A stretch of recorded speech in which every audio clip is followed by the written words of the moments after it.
Hello friends, welcome to my mini vlog. ಇವತ್ತು ವರಮಹಾಲಕ್ಷ್ಮಿ ಹಬ್ಬ ಇರೋದ್ರಿಂದ ಬೆಳಿಗ್ಗೆ ಬೇಗನೆ ಎದ್ದು ಪೂಜೆ ಎಲ್ಲ ಮುಗಿಸಿ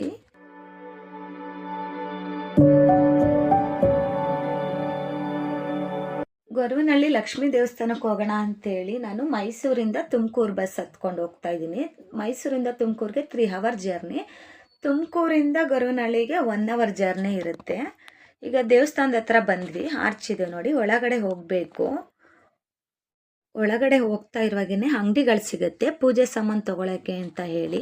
ಇಲ್ಲಿ ಯಾವುದೇ ಸ್ಲಿಪ್ಪರ್ ಬಿಡೋಕ್ಕೆ ಸ್ಟ್ಯಾಂಡೇ ಇಲ್ಲ. ಪೂಜೆ ಸಾಮಾನು ತೊಗೊಂಡ್ರೆ ಮಾತ್ರ ಅಲ್ಲಿ ಸ್ಲಿಪ್ಪರ್ನ ಬಿಡ್ಬೋದು ಅಂಗಡಿನಲ್ಲಿ. ನಾನು ಪೂಜೆ ಸಾಮಾನು ತೊಗೊಂಡು ಈಗ ಹೋಗ್ತಾ ಇದ್ದೀನಿ. ದೇವಸ್ಥಾನದ ಒಳಗಡೆ ಹೋಗಬೇಕು. ತುಂಬಾ ಕ್ಯೂ ಇದೆ ಮತ್ತು ಸ್ವಲ್ಪ ದೂರ ನಡಿಬೇಕು ಒಳಗಡೆ. ತುಂಬಾ ರಶ್ ಇದೆ ನೋಡಿ, ಎಷ್ಟು ರಶ್ ಇದೆ ಅಂತೇಳಿ. ಈಗ ಕ್ಯೂ ಅಲ್ಲಿ ನಿಂತಿದ್ದೀನಿ ದರ್ಶನಕ್ಕೆ. ಮೈಸೂರಿಂದ ನಾನು ಮತ್ತು ನನ್ನಿಬ್ಬರು ಫ್ರೆಂಡ್ಸ್ ಬಂದಿದ್ವಿ, ಇವರೇ ಅವರು. ಇಲ್ಲಿ ಕಾಯಿ ಹೊಡೆಯೋಕ್ಕೆ ಕೌಂಟರ್ ಇದೆ. ಟಿಕೆಟ್ ತೊಗೋಬೇಕು ಕಾಯಿ ಹೊಡಿಸ್ಬೇಕು ಅಂದರೆ.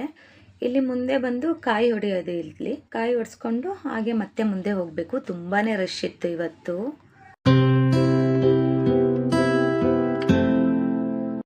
ದೇವಸ್ಥಾನದೊಳಗಡೆ ಹೋಗ್ತಾ ಇದ್ದೀವಿ ನೋಡಿ. ದೇವಸ್ಥಾನ ತುಂಬ ಚೆನ್ನಾಗಿ ಅಲಂಕಾರ ಮಾಡಿದ್ದಾರೆ.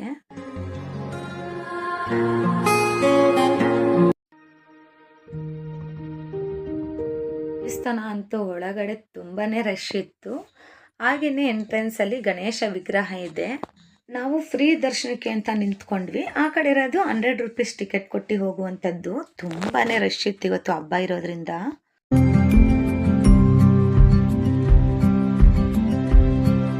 ನಾವು ಪೂಜೆ ಸಾಮಾನು ಏನು ತೊಗೊಂಡೋಗಿರ್ತೀವಿ ಅದೆಲ್ಲ ಇಲ್ಲೇ ಪೂಜೆ ಮಾಡಿ ಕೊಡ್ತಾರೆ. ಒಳಗಡೆ ಬರೀ ದರ್ಶನ ಮಾತ್ರ ಇರುತ್ತೆ.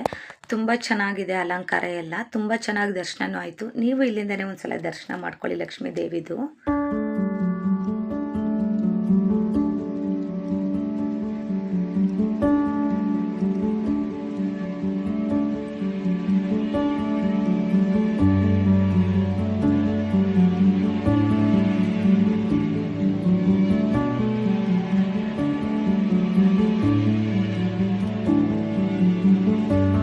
ಹಾಗೆ ದರ್ಶನ ಮುಗಿಸ್ಕೊಂಡು ಹೊರಗಡೆ ಬರಬೇಕಾದ್ರೆ ಇಲ್ಲೊಂದು ಹೆಣ್ಣು ದೇವರಿದೆ. ಇಲ್ಲೂ ದರ್ಶನ ಮುಗಿಸ್ಕೊಂಡು ಹಾಗೆ ರಂಗನಾಥ ಸ್ವಾಮಿ ಟೆಂಪಲ್ ಇದೆ, ಲಕ್ಷ್ಮೀ ರಂಗನಾಥ ಸ್ವಾಮಿ ಟೆಂಪಲ್ ಅಂತೇಳಿ. ಅಲ್ಲೂ ಹೋಗಿ ದರ್ಶನ ಎಲ್ಲ ಮುಗಿಸ್ಕೊಂಡು ನಾವು ಊಟಕ್ಕೆ ಹೋದ್ವಿ. ಪ್ರಸಾದ ಇತ್ತು ಅಲ್ಲಿ. ಊಟಕ್ಕೆ ಹೋಗಿ ಪ್ರಸಾದ ಎಲ್ಲ ನಾವು ಮಾಡಿಕೊಂಡು ನಾವು ಮೈಸೂರಿಗೆ ಮತ್ತೆ ರಿಟರ್ನ್ ಆದ್ವಿ. ಇವತ್ತಿನ ಬ್ಲಾಗ್ ಇಷ್ಟ ಆಗಿದ್ರೆ ಲೈಕ್ ಮಾಡಿ, ಶೇರ್ ಮಾಡಿ, ಸಬ್ಸ್ಕ್ರೈಬ್ ಮಾಡಿ. ಪ್ಲೀಸ್ ಸಪೋರ್ಟ್ ಮಾಡಿ. Thank you all.